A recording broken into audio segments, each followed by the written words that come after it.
Viewers, welcome back in our program. Viewers, ਸਿਆਸੀ issues ਤੋਂ ਬਾਅਦ ਐਂਡ ਲਿਖਤਾਂ ਤੋਂ ਬਾਅਦ ਅਸੀਂ ਹੁਣ ਤੁਹਾਡੇ ਨਾਲ ਸਾਂਝਾ ਕਰਨ ਜਾ ਰਹੇ ਹਾਂ ਅੱਜ ਦਾ ਵਿਚਾਰ। ਜੀ ਡਾਕਟਰ ਸਾਹਿਬ ਕੀ ਕਹਿਣਾ ਚਾਹੋਗੇ?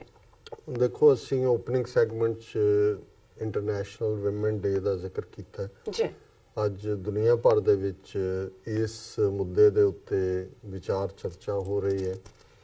ਬਹੁਤ ਸਾਰੀਆਂ ਥਾਵਾਂ ਤੇ ਪੈਰੇਡਸ ਨਿਕਲੀਆਂ ਨੇ, ਈਵਨ ਪਾਕਿਸਤਾਨ ਦੇ ਸ਼ਹਿਰ ਕਰਾਚੀ ਦੇ ਵਿੱਚ ਔਰ ਪੰਜਾਬ ਦੇ ਵਿੱਚ ਵੀ ਦੂਸਰੇ ਪਾਸੇ ਵੱਡੇ ਵੱਡੇ ਮੋਟੋ ਲੈ ਕੇ ਬੀਬੀਆਂ ਸੜਕਾਂ ਤੇ ਉਤਰੀਆਂ, ਆਪਣੇ ਹੱਕਾਂ ਦੀ ਗੱਲ ਹੋ ਰਹੀ ਹੈ ਜੀ।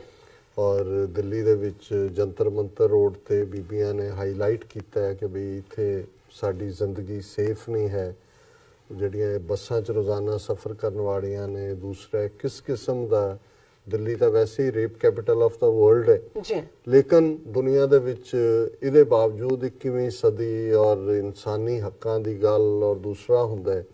ਇਹਦੇ 'ਚ ਕੋਈ ਸ਼ੱਕ ਨਹੀਂ ਹੈ ਕਿ ਅਜੇ ਵੀ ਔਰਤ ਜਿਹੜੀ ਹੈ ਉਹ ਵਿਕਟਮ ਹੈ, ਉਹ ਪੀੜਤ ਹੈ। ਔਰ ਅਸੀਂ ਜਦੋਂ ਇਹ ਸਾਰੇ ਮੁੱਦੇ ਵੱਲ ਦੇਖਦੇ ਹਾਂ ਤੇ ਫਿਰ ਇਹੀ ਆਉਂਦਾ ਹੈ ਵੀ ਅਸੀਂ ਕਿਵੇਂ ਰੱਬ ਪ੍ਰਸਤ ਹੋ ਸਕਦੇ ਹਾਂ ਜੇ ਸਾਨੂੰ ਮੁੱਢਲੇ ਤੌਰ ਤੇ ਕਿੱਥੇ ਤਾਂ ਜਦੋਂ ਖਲਕਤ ਦੀ ਗੱਲ ਹੁੰਦੀ ਹੈ, ਖਾਲਕ ਖਲਕ ਖਲਕ ਮੈਂ ਖਾਲਕ, ਉਦੋਂ ਤਾਂ ਮੇਲ ਫੀਮੇਲ ਦੀ ਗੱਲ ਹੀ ਨਹੀਂ ਹੁੰਦੀ। ਸਗੋਂ ਰੂਹਾਨੀ ਦੁਨੀਆ 'ਚ ਜ਼ਿੰਦਗੀ 'ਚ ਔਰ ਸਿੱਖ ਗੁਰੂ ਸਾਹਿਬਾਨ ਦੇ ਉਪਦੇਸ਼ਾਂ ਦੀ ਰੌਸ਼ਨੀ 'ਚ ਤਾਂ ਉਹਨਾਂ ਨੇ ਸਾਰੀਆਂ ਰੂਹਾਂ ਨੂੰ ਔਰਤਾਂ ਕਿਹਾ ਕਿ ਵੀ ਔਰ ਰੱਬ ਜਿਹੜਾ ਉਹ ਇੱਕੋ ਇੱਕ ਮਾਲਕ ਹੈ, ਪਤੀ ਹੈ, ਆਕਾ ਹੈ, ਪ੍ਰਭੂ ਹੈ, ਮਾਲਕ ਹੈ ਜੀ। ਔਰ ਇਹਦੇ ਬਾਵਜੂਦ ਕਿ ਅਸੀਂ ਘਰਾਂ 'ਚ ਵੀ ਦੇਖਦੇ ਹਾਂ ਕਿ ਵੀ ਜੋ ਪਿਆਰ ਤੁਹਾਡੀ ਬੇਟੀ, ਤੁਹਾਡੀ ਭੈਣ, ਤੁਹਾਡੀ ਮਾਂ ਤੁਹਾਨੂੰ ਦਿੰਦੀ ਹੈ, ਜਿਸ ਘਰਾਂ 'ਚ ਜਿਨ੍ਹਾਂ ਘਰਾਂ 'ਚ ਬੱਚੀਆਂ ਹੁੰਦੀਆਂ ਨੇ, ਮੈਂ ਅਕਸਰ ਇਹ ਕਹਿੰਦਾ ਵੀ ਬੱਚੀਆਂ ਵਿਆਹੀਆਂ ਜਾਂਦੀਆਂ, ਉਹਨਾਂ ਦੇ ਆਪਣੇ ਬੱਚੇ ਹੁੰਦੇ ਨੇ, ਪਰ ਉਹਨਾਂ ਦੀ ਜਿਹੜੀ ਫਸਟ ਲਾਇਲਟੀ ਹੈ ਉਹ ਆਪਣੇ ਮਾਪਿਓ ਨਾਲ ਹੁੰਦੀ ਹੈ। ਲੇਕਿਨ ਇਹਦੇ ਬਾਵਜੂਦ ਅਸੀਂ ਦੇਖਦੇ ਹਾਂ ਕਿ ਵੀ ਕਿਵੇਂ ਜਿਹੜਾ ਉਹ ਮੁੰਡਾ ਜੰਮਣਾ ਅੱਜ ਵੀ ਲੱਡੂਆਂ ਦਾ ਵਾਇਸ ਹੈ ਔਰ ਬੱਚੀਆਂ ਜਿੰਨੀਆਂ ਮਰਜ਼ੀ ਟੈਲੈਂਟਡ ਦੂਸਰੀਆਂ ਨਿਕਲਦੀਆਂ ਨੇ, ਉਹਨਾਂ ਦੇ ਅੰਦਰ ਇੱਕ ਕੰਪਲੈਕਸ ਭਰ ਦਿੱਤਾ ਜਾਂਦਾ ਹੈ ਕਿ ਵੀ ਤੁਸੀਂ ਉਹ ਨਹੀਂ ਹੋ ਜਿਹੜੇ ਕਿ ਹਾਲਾਂਕਿ ਕੁਛ ਉਹਦੇ 'ਚ ਚੇਂਜ ਹੁੰਦੀ ਹੈ, ਕਈ ਕੁੜੀਆਂ ਦੇ ਜੰਮਣ ਤੇ ਵੀ ਲੱਡੂ ਵੰਡਦੇ ਨੇ ਜਦੋਂ, ਪਰ ਗੱਲ ਕਦੇ ਇੱਕ ਅੱਧੇ ਪਰਿਵਾਰ ਤੱਕ ਨਹੀਂ ਹੈ। ਜਦੋਂ ਤੱਕ ਸਮਾਜ ਦਾ ਕੁੱਲ ਵਰਤਾਰਾ ਨਹੀਂ ਬਦਲਦਾ, ਸੁਸਾਇਟੀ ਦੀ ਥਿੰਕਿੰਗ ਨਹੀਂ ਬਦਲਦੀ, ਔਰ ਖਾਸ ਤੌਰ ਤੇ ਸਾਡੇ ਪੰਜਾਬੀ ਸਮਾਜ ਦੀ ਜੇ ਅਸੀਂ ਗੱਲ ਕਰੀਏ। ਪਰ ਅੱਜ ਜਦੋਂ ਮੈਂ ਇਸ ਇੰਟਰਨੈਸ਼ਨਲ ਵਿਮਨ ਡੇ ਦੇ ਉੱਤੇ ਫੇਸਬੁੱਕ ਤੇ ਭਾਈ ਗਜਿੰਦਰ ਸਿੰਘ ਜਿਹੜੇ ਸਾਡੇ ਖਾਲਿਸਤਾਨ ਦੇ ਸੰਘਰਸ਼ ਦੇ ਥੰਮ ਨੇ, 1970ਵਿਆਂ ਤੋਂ ਇਸ ਪਾਸੇ ਤੁਰੇ ਔਰ ਪਿਛਲੇ 35 ਸਾਲ ਤੋਂ ਜਲਾਵਤਨੀ ਦੀ ਜ਼ਿੰਦਗੀ 'ਚ ਨੇ ਜੀ, ਜਿਨ੍ਹਾਂ ਦੀ ਲੇਖਣੀ ਦੇ ਵਿੱਚ ਇੱਕ ਦਾਨਿਸ਼ਵਰੀ ਵੀ ਹੈ, ਉਹਦੇ 'ਚ ਰੈਵੋਲੂਸ਼ਨਰੀ ਗੱਲ ਵੀ ਹੈ, ਉਹਦੇ 'ਚ ਕਿਤੇ ਨਾ ਕਿਤੇ ਅਹਿਸਾਸ ਕਰਵਾਉਣਾ ਵੀ ਹੈ ਕਿ ਅਸੀਂ ਕੀ ਸੀ ਤੇ ਕੀ ਹੈ। ਉਹਨਾਂ ਨੇ ਅੱਜ ਦੇ ਇਸ ਦਿਨ ਦੇ ਉੱਤੇ 4 ਲਾਈਨਾਂ ਜਿਹੜੀਆਂ ਆਪਣੇ ਦਸਖਤ ਥੱਲੇ ਲਿਖੀਆਂ ਸੀ, ਧੀ ਭੈਣ ਪਤਨੀ ਮਾਤਾਏ ਦੁਨੀਆ ਤੇਰੇ ਸਿਰ ਤੇ ਚੱਲਦੀ ਏ। ਧੀ ਭੈਣ ਪਤਨੀ ਮਾਤਾਏ ਦੁਨੀਆ ਤੇਰੇ ਸਿਰ ਤੇ ਚੱਲਦੀ ਏ, ਪਰ ਫਿਰ ਵੀ ਸਮਝ ਨਹੀਂ ਪੈਂਦੀ ਜਦ ਜਨਮੇ ਹੱਥ ਕਿਉਂ ਮਲਦੀ ਹੈ। ਜਦੋਂ ਕੁੜੀ ਜੰਮਦੀ ਹੈ ਵੀ ਧੀ ਵੀ ਹੈ, ਭੈਣ ਵੀ ਹੈ, ਪਤਨੀ ਵੀ ਹੈ, ਮਾਂ ਵੀ ਹੈ। ਧੀ ਭੈਣ ਪਤਨੀ ਮਾਤਾਏ ਦੁਨੀਆ ਤੇਰੇ ਸਿਰ ਤੇ ਚੱਲਦੀ ਏ, ਪਰ ਫਿਰ ਵੀ ਸਮਝ ਨਹੀਂ ਪੈਂਦੀ ਜਦੋਂ ਜਨਮੇ ਹੱਥ ਕਿਉਂ ਮਲਦੀ ਏ। ਸੋ ਗੁਰੂ ਨਾਨਕ ਸਾਹਿਬ ਸਾਡੇ ਮਹਾਨ ਗੁਰੂ, ਜਿਨ੍ਹਾਂ ਨੇ ਸਮਾਜ ਦੇ ਵਿੱਚ ਜਦੋਂ ਅਸੀਂ ਰੈਵੋਲੂਸ਼ਨ ਦੀ ਗੱਲ ਦੇਖਦੇ ਹਾਂ, ਤਬਦੀਲੀ ਦੀ ਗੱਲ ਦੇਖਦੇ ਹਾਂ, ਮੈਂ ਕਿਸੇ ਵੀ ਹੋਰ ਮਜ਼ਹਬ ਨਾਲ ਕੋਈ ਕੰਪੈਰੀਜ਼ਨ 'ਚ ਗੱਲ ਨਹੀਂ ਕਰਦਾ, ਕਿਸੇ ਸਕੂਲ ਆਫ ਥਾਟ ਨਾਲ ਕੰਪੇਅਰ ਨਹੀਂ ਕਰਦਾ, ਪਰ ਇਹਦੇ 'ਚ ਕੋਈ ਸ਼ੱਕ ਨਹੀਂ ਹੈ ਕਿ ਸਾਊਥ ਏਸ਼ੀਆ ਦੇ ਵਿੱਚ ਜਿੱਥੇ ਮਨੁੱਖੀ ਹੱਕਾਂ ਦੀ ਗੱਲ ਗੁਰੂ ਨਾਨਕ ਸਾਹਿਬ ਨੇ ਬੜੇ ਜ਼ੋਰਦਾਰ ਤਰੀਕੇ ਨਾਲ ਵੇਲੇ ਦੇ ਹਾਕਮਾਂ ਨੂੰ ਵੰਗਾਰਦਿਆਂ ਕੀਤੀ, ਜਿਹੜਾ ਸਮਾਜ ਦਾ ਸਭ ਤੋਂ ਛੋਟਾ ਵਰਗ ਸੀ, ਜਿਨ੍ਹਾਂ ਨੂੰ ਸ਼ੂਦਰ ਬਣਾਇਆ ਹੋਇਆ ਸੀ, ਨੀਚਾ ਅੰਦਰ ਨੀਚ ਜਾਤ, ਨੀਚੀ ਹੂੰ ਅਤ ਨੀਚ, ਨਾਨਕ ਤਿੰਨ ਕੇ ਸੰਗ ਸਾਥ, ਵੱਡਿਆਂ ਸਿਓ ਕਿਆ ਰੀਸ, ਇਸ ਦੇ ਨਾਲ ਉਹਨਾਂ ਦੇ ਨਾਲ ਖਲੋਣ ਦੀ ਗੱਲ ਕੀਤੀ। ਉੱਥੇ ਔਰਤ ਔਰ ਜਦੋਂ ਯੂਨਾਈਟਿਡ ਨੇਸ਼ਨਸ ਬਣਿਆ ਦੁਨੀਆ ਦੇ ਵਿੱਚ ਜਾਂ ਅਮਰੀਕਾ 'ਚ 1920 ਦੇ ਵਿੱਚ VOTING ਰਾਈਟ ਔਰਤਾਂ ਨੂੰ ਮਿਲਿਆ ਜਾਂ ਗੱਲ ਹੋਈ। ਲੇਕਿਨ 5.5 ਸਦੀਆਂ ਪਹਿਲਾਂ ਜਿਹੜੀ ਸਟੇਟਮੈਂਟ ਔਰਤ ਦੇ ਹੱਕ 'ਚ, ਉੱਥੇ ਜਿੰਨੇ ਸਕੂਲ ਆਫ ਥਾਟ ਸੀ, ਕਿਸੇ 'ਚੋਂ ਸ਼ੂਦਰ ਸੀ, ਕਿਸੇ 'ਚੋਂ ਨਰਕ ਦੁਆਰੀ ਸੀ, ਕਿਸੇ 'ਚ ਘਰ ਦੀ ਚਾਰ ਦੀਵਾਰੀ ਹੀ ਉਸ ਦੀ ਥਾਂ ਸੀ, ਉਸ ਦੀ ਵੈਲਿਊ ਦੀ ਕੋਈ, ਉਸ ਦੀ ਨਜ਼ਰੀਏ ਦੀ ਕੋਈ ਕੀਮਤ ਨਹੀਂ ਸੀ।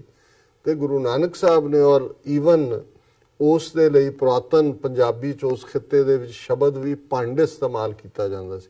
ਮੈਂ ਕਈ ਵਾਰੀ ਇਹ ਸਮਝਣ ਦੀ ਕੋਸ਼ਿਸ਼ ਕਰਦਾ ਕਿ ਵੀ ਪੋਸੀਬਲ ਹੈ ਕਿ ਵੀ ਜਿਵੇਂ ਇੱਧਰ ਜਿਹੜਾ ਭੰਡ ਐਂਟਰਟੇਨਮੈਂਟ ਕਰਨ ਵਾਲਾ ਸੀ ਉਹ ਵੀ ਸ਼ੂਦਰ ਸੀ ਔਰ ਉਹਦੇ ਬਰਾਬਰ ਕਲੱਬ ਕਰਨ ਦੇ ਲਈ ਭੰਡ ਲਫ਼ਜ਼ ਹੋਏਗਾ, ਪਰ ਗੁਰੂ ਨਾਨਕ ਸਾਹਿਬ ਨੇ ਇਸੇ ਹੀ ਲਫ਼ਜ਼ ਭੰਡ ਨੂੰ ਇਸਤੇਮਾਲ ਕਰਕੇ ਔਰਤ ਦੀਆਂ ਜਿਹੜੀਆਂ ਗਿਫਟਸ ਨੇ ਸੋਸਾਇਟੀ 'ਚ, ਔਰਤ ਕੀ ਚੀਜ਼ ਹੈ ਔਰ ਕਿਵੇਂ ਉਹਦਾ ਸਟੇਟਸ ਹੋਣਾ ਚਾਹੀਦਾ ਔਰ ਉਹਨੂੰ ਕੀ ਬਣਾਇਆ ਹੋਇਆ ਹੈ, ਉਹ ਗੁਰੂ ਸਾਹਿਬ ਨੇ ਆਪਣੀ ਬਾਣੀ ਦੇ ਵਿੱਚ ਫਰਮਾਇਆ। ਔਰ ਗੁਰੂ ਸਾਹਿਬ ਨੇ ਫਰਮਾਇਆ ਜਿਹੜਾ ਕਿ ਅਸੀਂ ਜਦੋਂ ਰੋਜ਼ਾਨਾ ਆਪਣੀ ਕੀਰਤਨ ਦੀ ਬਾਣੀ ਆਸਾ ਦੀ ਵਾਰ ਦਾ ਕੀਰਤਨ ਕਰਦੇ ਹਾਂ ਤੇ ਉਸ ਦਾ ਇਹ ਹਿੱਸਾ ਮਹੱਲਾ ਪਹਿਲਾ ਦੇ ਥੱਲੇ, ਭੰਡ ਜੰਮੀ ਹੈ ਭੰਡ ਨਿੰਮੀ ਹੈ, ਭੰਡ ਮੰਗਣ ਵਿਆਹੋ, ਭੰਡੋ ਹੋਵੇ ਦੋਸਤੀ, ਭੰਡੋ ਚੱਲੇ ਰਾਹੋ, ਭੰਡ ਮੂਆ ਭੰਡ ਭਾਲੀਐ, ਭੰਡ ਹੋਵੇ ਬੰਧਾਨ, ਸੋ ਕਿਉਂ ਮੰਦਾ ਆਖੀਐ, ਜਿਤ ਜੰਮੇ ਰਾਜਾਨ, ਭੰਡੋ ਹੀ ਭੰਡ ਉਪਜੈ, ਭੰਡੈ ਬਾਜ ਨਾ ਕੋਏ, ਨਾਨਕ ਭੰਡੈ ਬਾਹਰਾ, ਏਕੋ ਸੱਚਾ ਸੋਏ, ਜਿਤ ਮੁਖ ਸਦਾ ਸਲਾਹੀਐ, ਭਾਗਾ ਰਤੀ ਚਾਰ, ਨਾਨਕ ਤੇ ਮੁਖ ਉਜਲੇ, ਤਿਤ ਸੱਚੇ ਦਰਬਾਰ। ਹੁਣ ਜ਼ਿੰਦਗੀ ਦੀ ਸ਼ੁਰੂਆਤ ਬਹੁਤ ਵਾਰੀ ਤਾਂ ਅਸੀਂ ਜਨਮ ਜਦੋਂ ਹੁੰਦਾ ਬੱਚੇ ਬੱਚੀ ਦਾ, ਉਦੋਂ ਤੋਂ ਗੁਰੂ ਸਾਹਿਬ ਨੇ ਕਨਸੈਪਸ਼ਨ ਤੋਂ ਸ਼ੁਰੂ ਕੀਤਾ ਕਿ ਭੰਡ ਜੰਮੀ ਹੈ ਭੰਡ ਨਿੰਮੀ ਹੈ, ਕਿ ਜਦੋਂ ਭੰਡ ਦੀ ਔਰਤ ਦੀ ਕੁੱਖ ਦੇ ਵਿੱਚ ਜ਼ਿੰਦਗੀ ਆਈ ਉੱਥੋਂ ਹੀ ਇਹ ਲਾਈਫ ਦਾ ਕਨੈਕਸ਼ਨ ਸ਼ੁਰੂ ਹੁੰਦਾ ਹੈ ਔਰ ਉਸੇ ਇਸਤਰੀ ਦੇ ਨਾਲ ਤੁਹਾਡੀ ਮੰਗਣੀ ਹੁੰਦੀ ਹੈ, ਫਿਰ ਤੁਹਾਡਾ ਵਿਆਹ ਹੁੰਦਾ ਹੈ, ਉਸ ਨਾਲ ਤੁਸੀਂ ਦੋਸਤੀ ਕਰਦੇ ਹੋ, ਉਹਦੇ ਨਾਲ ਤੁਸੀਂ ਜੀਵਨ ਦਾ ਰਸਤਾ ਜਿਹੜਾ ਉਸ ਨੂੰ ਬਣਾਉਂਦੇ ਹੋ। ਤੇ ਜੇ ਇਸਤਰੀ ਮਰ ਜਾਏ ਤੇ ਫਿਰ ਪਹਿਲੀ ਹੁੰਦਾ ਹੈ ਕਿ ਭਾਈ ਕਿਵੇਂ ਰੋਟੀ ਟੁੱਕ ਕਿਵੇਂ ਚੱਲੇਗਾ, ਉਹਨੂੰ ਫਿਰ ਐਨਕਰੇਜ ਕੀਤਾ ਜਾਂਦਾ ਹੈ ਕਿ ਭਾਈ ਤੂੰ ਦੁਬਾਰਾ ਵਿਆਹ ਕਰ, ਭੰਡ ਮੂਆ ਭੰਡ ਭਾਲੀਏ, ਨਹੀਂ ਫਿਰ ਨਵੀਂ ਦੀ ਤਲਾਸ਼ ਸ਼ੁਰੂ ਹੋ ਜਾਂਦੀ ਹੈ। ਉਸ ਦੇ ਨਾਲ ਹੀ ਉਹ ਸੰਬੰਧ ਜੁੜੇ ਹੁੰਦੇ ਨੇ। ਤੇ ਗੁਰੂ ਸਾਹਿਬ ਕਹਿੰਦੇ ਨੇ ਜਿਹਨੂੰ ਤੁਸੀਂ ਮੰਦਾ ਬਣਾਇਆ, ਜਿਹਨੂੰ ਸ਼ੂਦਰ ਬਣਾਇਆ, ਜਿਹਨੂੰ ਨਰਕ ਦੁਆਰੀ ਬਣਾਇਆ, ਜਿਹਨੂੰ ਤਿਰਸਕਾਰਯੋਗ ਬਣਾਇਆ, ਔਰ ਜਿਸ ਦੇ ਲਈ ਜਦੋਂ ਤੁਲਸੀਦਾਸ, ਹੁਣ ਰਾਮਚਰਿਤ ਮਾਨਸ ਜਿਹੜੀ ਤੁਲਸੀ ਰਾਮਾਇਣ ਹੈ, ਲੱਖਾਂ ਕਰੋੜਾਂ ਹਿੰਦੂ ਘਰਾਂ 'ਚ ਰੋਜ਼ਾਨਾ ਪੜ੍ਹੀ ਜਾਂਦੀ ਹੈ ਔਰ ਉਹਦੇ 'ਚ ਤੁਲਸੀਦਾਸ ਇਹ ਕਹਿੰਦੇ ਨੇ ਕਿ ਭਾਈ ਇਹ ਜਿਹੜੇ ਨੇ ਢੋਰ ਗਵਾਰ ਸ਼ੂਦਰ ਔਰ ਨਾਰੀ ਚਾਰੋਂ ਤਾੜਨ ਕੇ ਅਧਿਕਾਰੀ, ਇਹ ਤੁਲਸੀਦਾਸ ਕਹਿ ਰਿਹਾ ਕਿ ਢੋਰ ਪਸ਼ੂ, ਗਵਾਰ ਅਨਪੜ੍ਹ ਬੰਦਾ, ਸ਼ੂਦਰ ਤੇ ਔਰਤ, ਇਹ ਮਾਰਨ ਦੇ ਨਾਲ ਹੀ ਸੁਧਰਦੇ ਨੇ, ਇਹਨਾਂ ਨੂੰ ਮਾਰੋ ਕੁੱਟੋ ਇਹਨਾਂ ਨੂੰ ਔਰ ਇਹਦੇ ਨਾਲ ਹੀ ਤੁਸੀਂ ਇਹਨਾਂ ਨੂੰ ਕਾਬੂ ਰੱਖ ਸਕਦੇ ਹੋ। ਇਹ ਧਾਰਮਿਕ ਆਸਥਾ ਹੈ ਇਹਨਾਂ ਦੀ। ਜਿਸ ਰਾਮਚੰਦਰ ਜਿਹਨੂੰ ਉਹਨੂੰ ਕਹਿਣਗੇ ਕਿ ਰਾਮਚੰਦਰ ਕਹਿ ਗਏ ਸੀਆ ਸੇ ਐਸਾ ਕਲਯੁਗ ਆਵੇਗਾ, ਉਹ ਸੀਆ ਨੂੰ ਸੁਣਾ ਰਿਹਾ ਸੀ ਜਿਹੜੀ ਸ਼ੂਦਰ ਹੈ। ਸੋ ਕੁੱਲ ਮਿਲਾ ਕੇ ਇਹ ਰਵੱਈਏ ਦੇ ਵਿੱਚ ਖਲੋ ਕੇ ਗੁਰੂ ਸਾਹਿਬ ਦਾ ਕਹਿਣਾ ਕਿ ਭਾਈ ਜ਼ਿੰਦਗੀ ਦਾ ਮਰਕਜ਼ ਹੀ ਔਰਤ ਹੈ ਔਰ ਇਹ ਜਿਹੜੀ ਸਟੇਜ ਸੋ ਕਿਉਂ ਮੰਦਾ ਆਖੀ ਹੈ, ਜਿਤ ਜੰਮੇ ਰਾਜਾਨ। ਹੁਣ ਰਾਜਾ ਜਾਂ ਬਾਦਸ਼ਾਹ ਸੋਵਰਨ ਹੁੰਦਾ ਹੈ, ਉਸ ਇੰਡੀਪੈਂਡੈਂਟ ਹੁੰਦਾ, ਖੁਦ ਇੰਡੀਪੈਂਡੈਂਟ ਸੋਵਰਨ ਹੁੰਦਾ। ਉਸ ਨੇ ਕਿਹਾ ਵੀ ਤੁਸੀਂ ਇਹਨੂੰ ਅਬਲਾ ਬਣਾਇਆ, ਨਾ ਔਰਤ ਲਈ ਕੀ ਸੀ, ਜਿਹੜਾ ਲੈਂਗੁਏਜ ਦਾ ਸ਼ਬਦ ਹੈ ਲਫ਼ਜ਼ ਹੈ ਅਬਲਾ, ਬਲ ਕਹਿੰਦੇ ਨੇ ਤਾਕਤ ਨੂੰ, ਅਬਲਾ ਜਿਹੜੀ ਪਾਵਰਲੈਸ, ਬਿਲਕੁਲ ਕਮਜ਼ੋਰ, ਜੇ ਇਸ ਲਈ ਉਹ ਰੱਖੜੀ ਦਾ ਸ਼ੁਰੂ ਕਰ ਲਿਆ ਕੰਮ ਕਿ ਜੀ ਇਹਨੂੰ ਬੰਨ ਦਿੱਤੀ ਕਿ ਤੂੰ ਮੇਰੀ ਰੱਖਿਆ ਕਰੀ, ਇਹਦਾ ਮਤਲਬ ਇਹ ਹੈ ਵੀ ਉਹ ਆਪਣੀ ਰੱਖਿਆ ਕਰਨ ਦੇ ਸਮਰੱਥ ਨਹੀਂ ਹੈ, ਉਹ ਅਬਲਾ ਹੈ।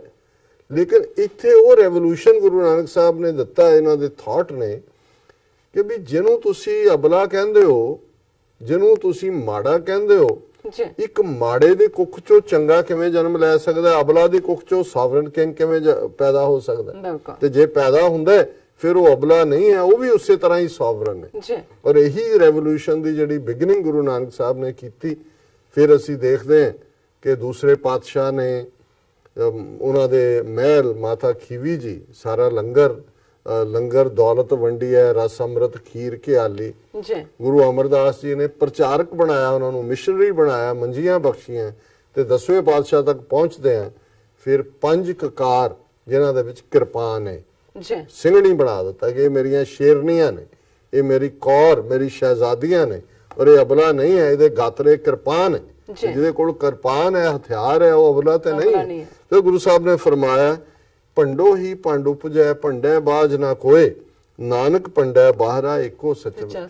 ਅਲਟੀਮੇਟਲੀ ਜੇ ਸਿਰਫ ਮੁੰਡੇ ਹੀ ਜੰਮਣ ਲੱਗ ਜਾਣ ਔਰਤਾਂ, ਤੇ ਵਿਆਹ ਕਿੱਥੇ ਹੋਣਗੇ? ਮੁੰਡਿਆਂ ਦੇ ਅੱਗੋਂ ਕਿਵੇਂ ਤੁਰੇਗੀ?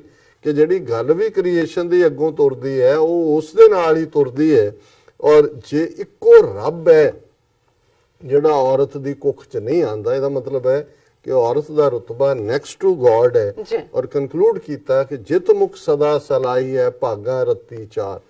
ਹੁਣ ਹੁੰਦਾ ਇਹ ਸੀ ਕਿ ਬੰਦਾ ਐਕਸੈਪਟੇਬਲ ਹੈ, ਔਰਤ ਨੀਵੀਂ ਹੈ। ਗੁਰੂ ਸਾਹਿਬ ਨੇ ਕਿਹਾ ਵੀ ਰੱਬ ਦੀ ਦਰਗਾਹ 'ਚ ਵੀ ਕਿਨੇ ਰੱਬ ਦੀ ਯਾਦ ਨੂੰ, ਰੱਬ ਦੀ ਬੰਦਗੀ ਨੂੰ ਆਪਣਾ ਆਧਾਰ ਬਣਾਇਆ। ਇਸ ਗੱਲ ਨੇ ਫੈਸਲਾ ਕਰਨਾ, ਨਾਨਕ ਤੇ ਮੁਖ ਉਜਲੇ ਚਿਤ ਸੱਚੇ ਦਰਬਾਰ। ਉੱਥੇ ਜੈਂਡਰ ਨਹੀਂ ਹੈ, ਉੱਥੇ ਤੁਹਾਡੀ ਕਮਾਈ ਹੈ, ਉਹ ਮਰਦ ਹੈ ਕਿ ਔਰਤ ਹੈ, ਕਿ ਜ਼ਿੰਦਗੀ ਕਿਵੇਂ ਬਸਰ ਕੀਤੀ। ਇਹ ਅੱਜ ਦਾ ਵਿਚਾਰ ਜੀ। ਰਾਸ਼ਾ ਤੁਹਾਡਾ ਬਹੁਤ ਬਹੁਤ ਸ਼ੁਕਰੀਆ, ਤੁਸੀਂ ਅੱਜ ਦੇ ਅਹਿਮ ਇਸ਼ੂ ਤੇ ਅੱਜ ਦਾ ਵਿਚਾਰ ਸਾਰੇ ਦਰਸ਼ਕਾਂ ਨਾਲ ਸਾਂਝਾ ਕੀਤਾ। ਇਸ ਨਾਲ ਆਪਣੇ ਵਿਊਅਰਸ ਕੋਲ ਨੇ ਇਜਾਜ਼ਤ। ਵਿਊਅਰਸ, ਸਾਡੇ ਪ੍ਰੋਗਰਾਮ ਦਾ ਸਮਾਂ ਇੱਥੇ ਸਮਾਪਤ ਹੁੰਦਾ। ਤੁਸੀਂ ਆਪਣੀ ਰਾਏ ਤੇ ਸੁਝਾਅ ਸਾਨੂੰ ਭੇਜਣਾ ਭੁੱਲਣਾ ਸਾਡੇ ਇਸ ਪਤੇ ਤੇ sos@tv84.tv ਤੇ ਅਸੀਂ ਆਪਣਾ ਪ੍ਰੋਗਰਾਮ ਲੈ ਕੇ ਫਿਰ ਦੁਬਾਰਾ ਤੁਹਾਡੇ ਸਾਹਮਣੇ ਹੋਵਾਂਗੇ। ਤਦ ਤੱਕ ਲਈ ਮੈਨੂੰ ਤੇ ਆਪਣਾ ਸੁਣਾ ਗਿਆ ਦੋ। Happy weekend all of you and Waheguru ji ਕਾ ਖਾਲਸਾ, ਵਾਹਿਗੁਰੂ ਜੀ ਕੀ ਫਤਿਹ।